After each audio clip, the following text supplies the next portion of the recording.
Hello everyone, it's Chris with XFAT Theory. If you're new to my channel, welcome. If you're returning, welcome back. Appreciate you being here. Oh, I had thought about doing 3 separate videos today, but unfortunately the spot I'm in, I've got a connection, but it's not super fast. So it's taking a really long time to upload. So I'm going to make it a 2-part day instead of 3. I'm going to combine a little bit about my financials into what's going on here with GP Transco. I accidentally kind of stumbled across a whole new audience with my last video that was titled What's Up with GP Transco. I just looked at the number of views, and I'm up over 3.4K on my views. That's crazy to me. I've never had that many views on a video before. And I'm not really trying to capitalize on that too much, because if you've watched my previous videos, I'm not doing YouTube to turn it into a source of income. My plan and my envision for this YouTube channel was just to kind of go over all the steps and processes that I've gone through and I'm going to go through to reach my retirement and retire overseas. It just happens that GP Transco is a pretty hot topic. So I really want to continue talking about what's going on with GP because I feel like it's important, not because I'm trying to capitalize on the views and watch time and get to being monetized. I really don't care about that. But a huge part of my journey getting to retirement is about trucking, because that is my chosen path. So I'm going to talk about GP, and I'm going to talk about a little bit about my portfolio. The hotter topic is GP, so I think I'm going to go with that first, and I don't want to be clickbait. GP Transco. I had some real issues when I first started. Things were kind of slow, but they picked up. I did pretty well. Then I ran into some big issues on a personal side that knocked me off the road for a number of weeks. And basically, I had 5 weeks where I got no pay, no miles. Then I returned to work, and my DM was on vacation, and they gave me some temporary. And he was killing me. Literally killing me.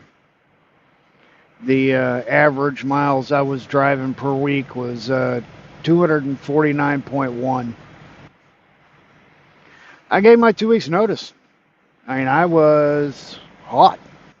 I mean, I came back and went through the whole process of getting back on the road just to be snubbed and get 1,441 miles for the week. You know, the first couple of days I didn't really hold him.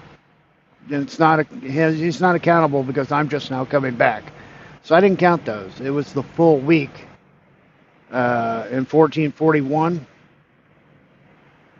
that don't get the job done. That does not meet my needs at all. And I literally gave 2 weeks notice. I was hot.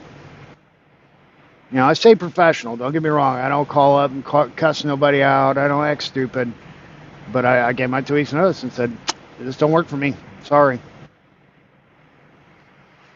After that, I did speak with one of the supervisors. He called me up. We had a conversation. He convinced me to stay with GP and work through it. And that my DM would be returning. And it's huge. I mean, it's such a huge difference. My DM returned, and it was almost like things went back to what you could call normal uh, prior to me going out and being down for so many weeks.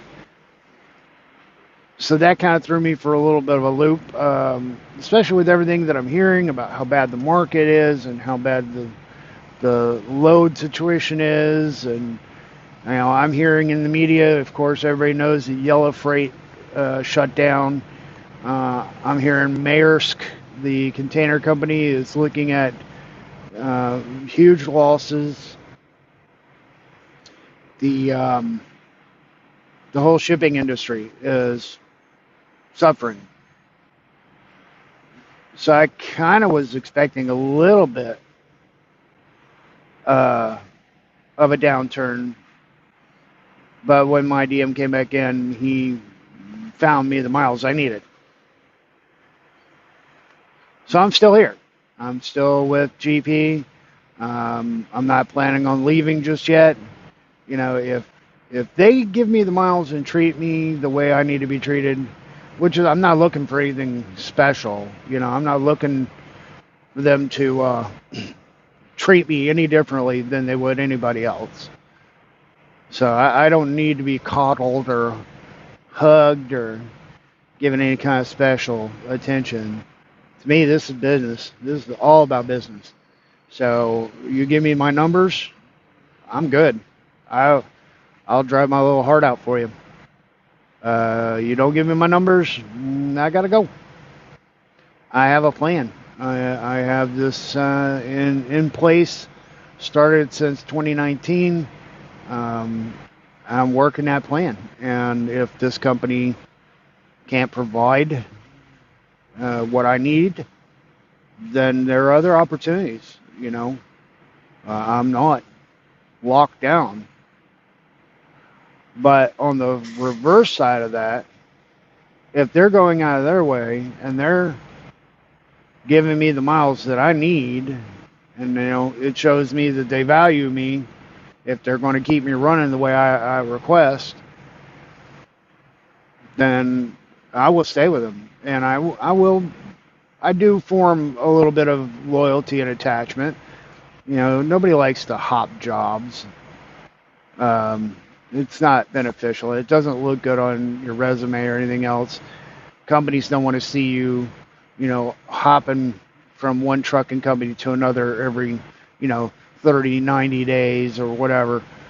If you stay somewhere for a while, it shows that you literally, gave them a shot. And if you decided to leave and you've been there a year, well, you gave them a pretty fair shot. You drove for them for a whole friggin' year. Yeah, I mean, you've tried and it just didn't work out. That don't look bad, you know, but it does look bad if you're hopping around company to company to company. Some of the companies won't want you for that. They just figure they're just another stone in your little hopping path. So, and I don't have that going on. This is only my second company, and I've struggled. I've had some issues, some of it was my fault, and I have to take accountability for that. I had things that happened in my personal life that interrupted my work, and I have to be fair towards GP in that instance. They could have just as easily said, you know what, thanks, but I think we're going to go ahead and part ways. But they didn't do that. They put me back in my truck, put me back on the road. So I mean, there is a smidge of loyalty going on there because they're doing me the right way. We have, just like every other trucking company out there, we have issues. We have problems. One of the things that GP is going to have to deal with is the temporary fleet manager situation. Every time I hear about somebody getting a temporary fleet manager, their miles drop into the dirt. They're down in the basement. And that's not fair. And that's not right. And that's something that GP does need to address.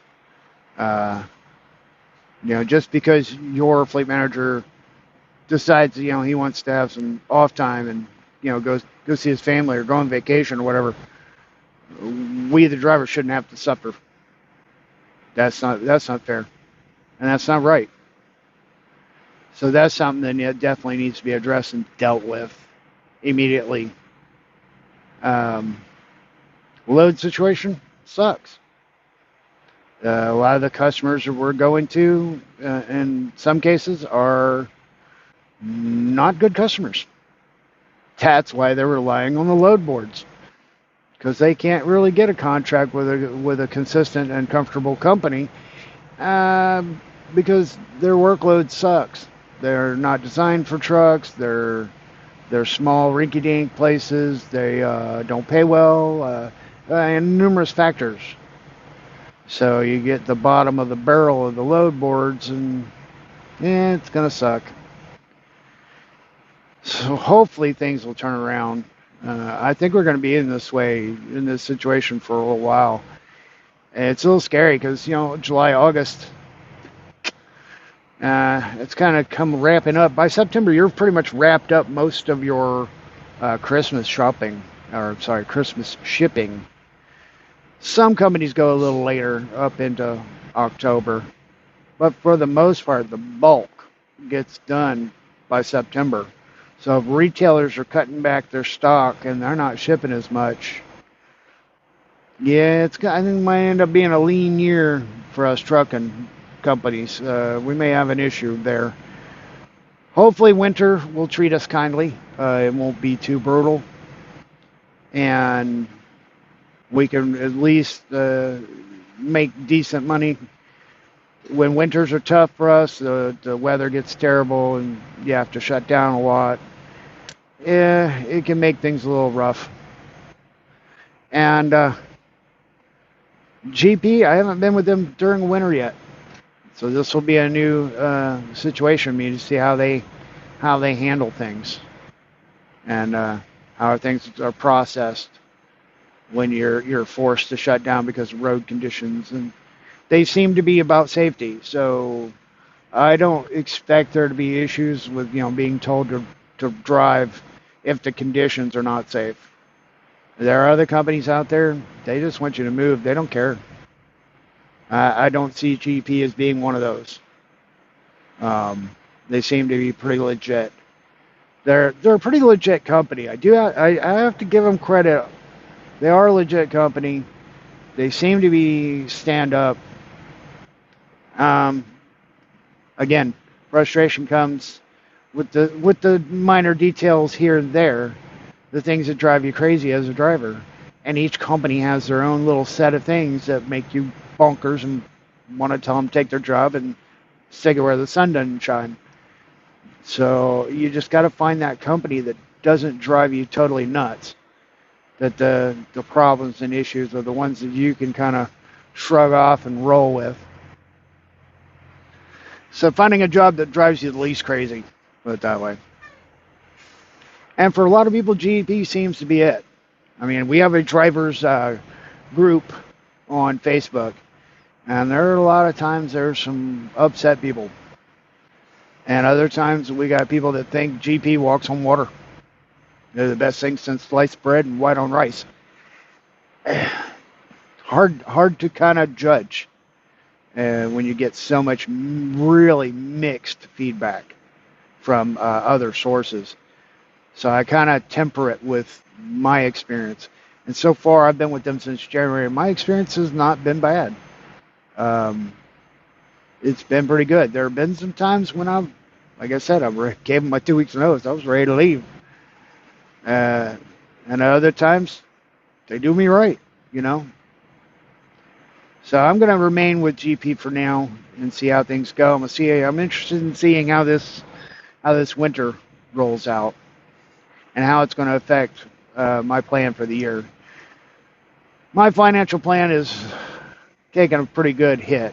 Like I said, I went about 5 weeks with no miles, no paycheck. That hurt. That really put a dent into my savings for the year. On top of that, I actually had to dip into my portfolio. I sold off stock. Uh, I needed to help pay for the end of life situation with my son-in-law and his arrangements that needed to be taken care of, and it dropped my portfolio by about 5K. To cover my own expenses for not getting a paycheck and taking care of helping out, take care of the situation there. So I dropped at least 5K off my portfolio, and I'm trying to rebuild that. And then, of course, proceed on. Winter's not far away. I'm not sure how that's going to work out and how my contributions towards my portfolio are going to be throughout the rest of the year. My annual income, it may take a bit of a hit. And I can't really blame GP for it because, 5 weeks, that's more time off than what I take normally in a year. And I still want to take home time during the year. So it's going to be more than 5 weeks that I miss driving this year. And, it's going to affect my annual income. So I don't know if I'm going to actually hit last year's income, which was $71,000. I might come in a little bit short of that. Looking at how things are going weekly,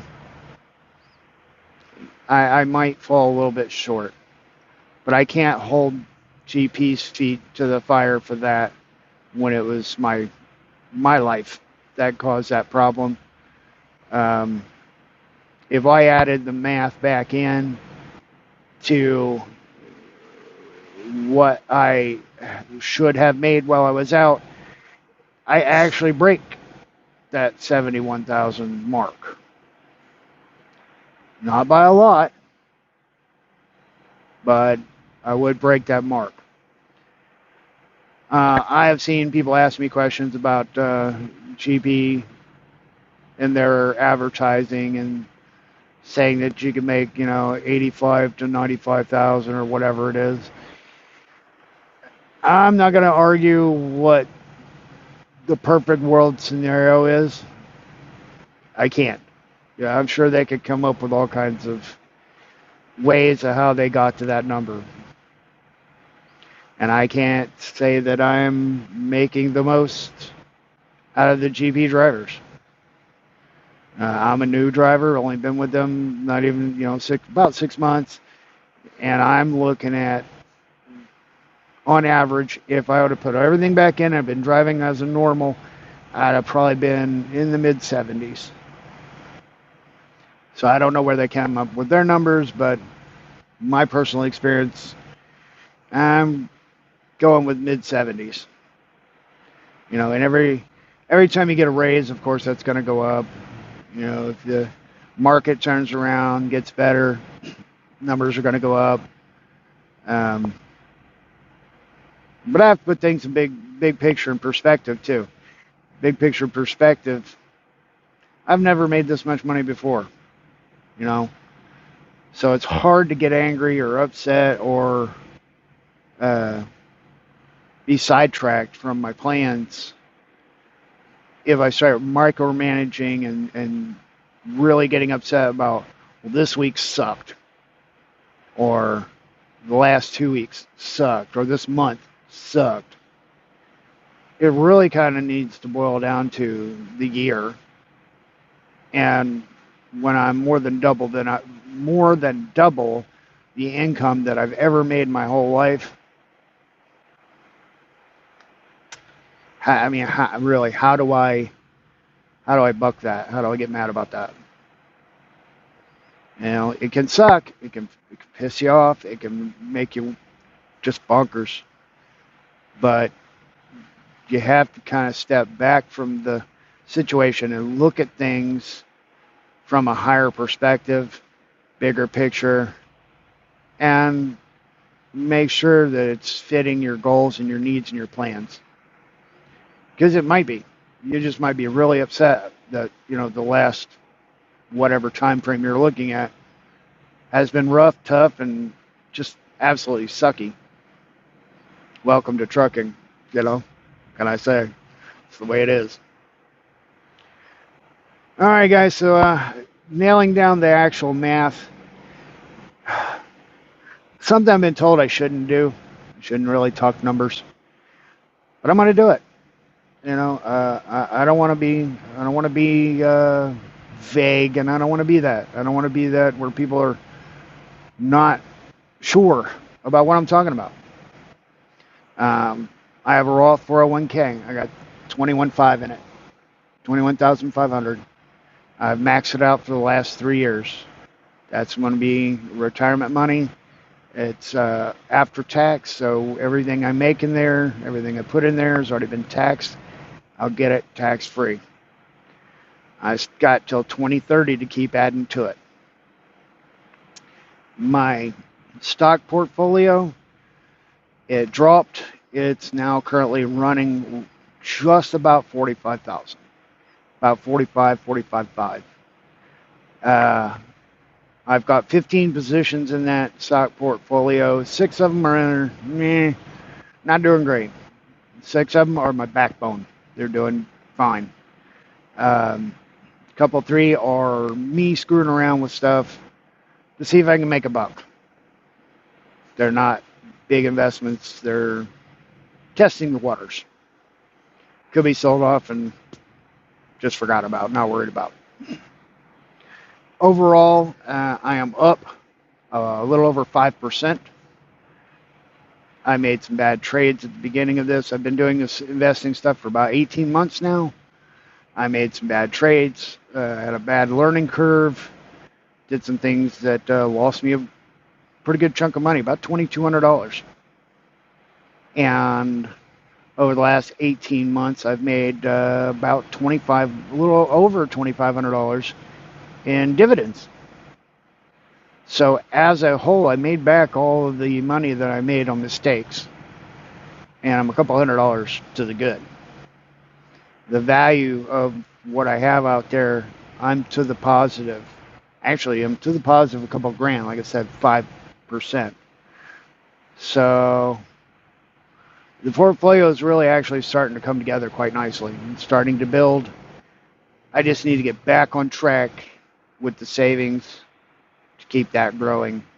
And that portfolio, the dividends will pay me monthly, or at least it will augment my Social Security so that my monthly budget will be good to go when I retire overseas.